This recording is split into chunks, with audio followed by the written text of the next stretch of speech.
అందరికి తెలుసు, నేను భోంచేసి మధ్యాహ్నం 4 గంటల వరకు పడుకుంటాను. ₹1,00,00,000 ఇచ్చిన ఈ టైంలో మాత్రం నేను లేచి రాను. కేవలం ఒక చిన్న సినిమా, ఈ సినిమాని వేయడం వాడి భుజం మీద వేసుకున్నాడు రామదాసు. అంటే ఇండస్ట్రీలో సినిమాల పరిస్థితి ఎలా వచ్చిందో ఈ మీటే నిదర్శనం. అంటే ఒక చిన్న సినిమాని కనీసం జనంలోకి తీసుకెళ్ళడానికి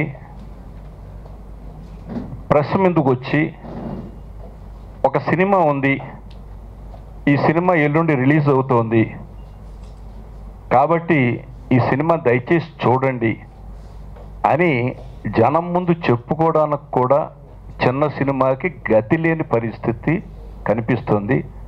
దానికి నిదర్శనమే ఈ ప్రెస్ మీటు. నిజంగా మనస్ఫూర్తిగా వాడు కోరితే నేను అందుకే వచ్చాను. అయితే ఇందులో ఆర్టిస్టులంతా 100% ఎంటర్టైన్ చేసే ఆర్టిస్టులే ఉన్నారు.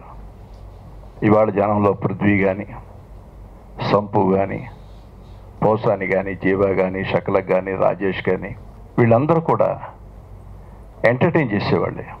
నాకు డైరెక్టర్ ఇప్పుడు నాకు గుర్తు చేశాడు. నేను కృష్ణరాజు చేసే సినిమా ధ్వని ప్రతిధ్వనిగా కుర్రాడు అసిస్టెంట్ డైరెక్టర్గా పనిచేశాడు అప్పట్లో. సో కష్టపడి చేసుకుంటాడని నేను అనుకుంటున్నాను. నేను జస్ట్ విష్ చేయడం కోసం వాళ్ళందరినీ వచ్చాను మనస్ఫూర్తిగా.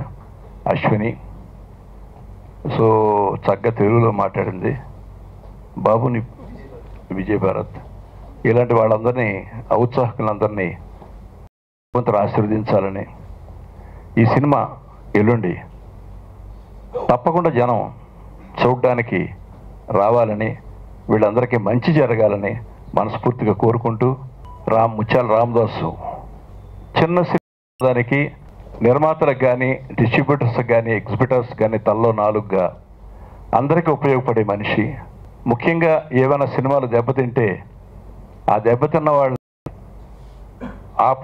కాపాడడానికి ఒక ఆర్గనైజేషన్ పెట్టాము మేము. ఆ ఆర్గనైజేషన్లో చాలా యాక్టివ్గా పనిచేస్తాడు రామదాసు. సో ఇటువంటి సినిమాని రిలీజ్ బాధ్యత బుధమే చేసుకున్నాడు. అతను మనస్ఫూర్తిగా నేను అభినందిస్తూ, ఇలాంటి సినిమాలకి ప్రోత్సాహం ఇచ్చే వల్ల మా రామ్ సత్యనారాయణ కూడా ఇక్కడే ఉన్నాడు.